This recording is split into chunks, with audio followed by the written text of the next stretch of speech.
parents. Today, I want to speak to those of you who feel like your children are spending too much time on their gadgets, on virtual reality or social media or whatever. Please bear in mind that this is not to talk about addiction to phones or anything in general. Addiction needs to be dealt with very carefully, and help needs to be taken from a licensed therapist. But what I'm going to talk about is something that we can do as parents to ensure that, as parents and educators, to ensure that our children are not spending too much time on gadgets. Right? The first thing to do is to understand that technology is not evil. There's nothing wrong with, having the convenience of everything being on your phones. But what we need to teach our children is to integrate technology into their lives without losing out on other things that make childhood special. So I want to ask you a question. If we take away our children's phones, what do we replace it with? Phones are a source of entertainment and fun to our children, and it can also be a very helpful tool in studies. So even if we leave out the studying part, even if it's just for entertainment and fun, if we take away their gadgets, what do we have that we can give to them instead of those gadgets? And that's where a lot of us feel trapped.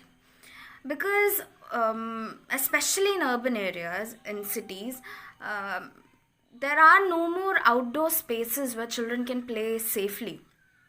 We are not connecting with other people the way we used to do at one point of time, and that is why often it's not very easy for children to find friends of their age in their surroundings, in the place where they live. And I know that, like, in many places, in many apartment complexes, people don't even know who their neighbors are, and that's just how our lives have become. So often children just don't have much to do besides their school activities, and even schooling is primarily focused on academics, and even the amount of extracurricular activities that they push on our children, it's all a very competitive field. So it's all about winning, it's all about trophies and medals and certificates and recommendation letters, and then getting into a good college, and things like that, quotas. So everything has become very mechanical, and the joy has been sucked out of many of these extracurricular activities. So in such a situation where they can't go out, especially with the pandemic situation going on, they can't go out, they can't make a lot of friends where they live, they don't have a lot of spaces that they can explore safely. Whatever they're studying, most of it is boring, most of it is just rote learning and doesn't make much sense to them. In such a condition, what do we expect our children to do other than spending so much time on their phones? Now, the thing with technology is that because it's so visually appealing, it's very easy to become mindless consumers of that sort of entertainment. It's very easy to get drawn into it, just like junk food. Even though it doesn't add any value to your food intake, it still tastes good. So it becomes very addictive. And it's the same thing with social media and with virtual reality. Because when you don't have much to do in your real life, when you don't have a lot of interesting things to do in your real life, and most of the things that are expected out of you just seem very dull and monotonous, what else do you do? And that is why we need to bring back hobby culture. As in, letting our children engage in different activities, letting them explore different activities without the expectation of winning placed upon them. Letting them do things that capture their interest, letting them engage in things like book clubs and painting classes, art classes, music classes, things like that. So, and it needs to be in an environment where there is no pressure to be the best. And it's all about challenging yourself, finding out new things, learning new things, developing skills, and that's about it. Hobby culture is something that is being lost from our children's lives as the years go by. Because with all this stress on academics, we forget that they're children and they need a childhood. And, the first 18 years of their life are not meant to be spent preparing only to get to a good, prestigious college. We have created a world where they cannot be children anymore. And when they cannot be children anymore, what else do we expect other than this mindless consumption of, easily available entertainment?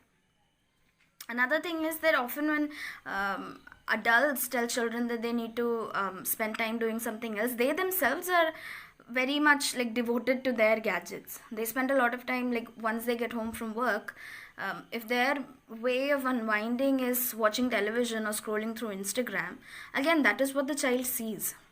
So here, like, modeling behavior is also very important, just like it is with reading. A parent who is an avid reader has more chances of raising a child who is an avid reader too. I mean, just because you're an avid reader, like, we cannot ensure that the child is going to be interested in reading. There has to be a lot more to it, but that's like the first step. And similarly, in terms of gadgets, if children are watching their parents consume entertainment like that mindlessly, that is what they are going to turn to as well.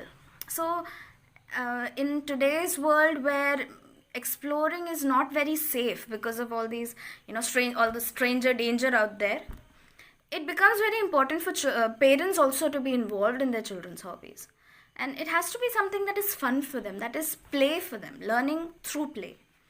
And if we can substitute their gadgets with something else that is important to them, that is interesting to them, other ways of exploring the world around them, then we can ensure that they don't feel as dependent on technology as they do now.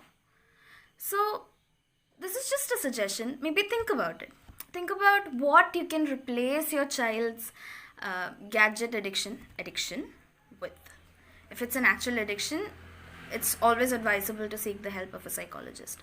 But if it's just some sort of dependence because the child doesn't have much to do, then maybe think about other things that you can add to his life, that will add value to his life, fun, entertainment, enjoyment, which can also help him grow as a human being, which can also teach him life skills.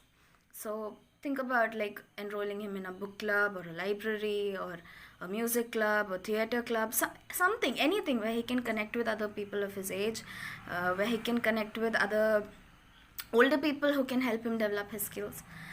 So it's time to bring hobby culture back. That's all I have to say. Thank you.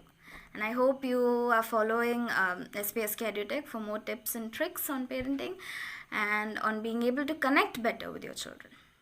Thank you.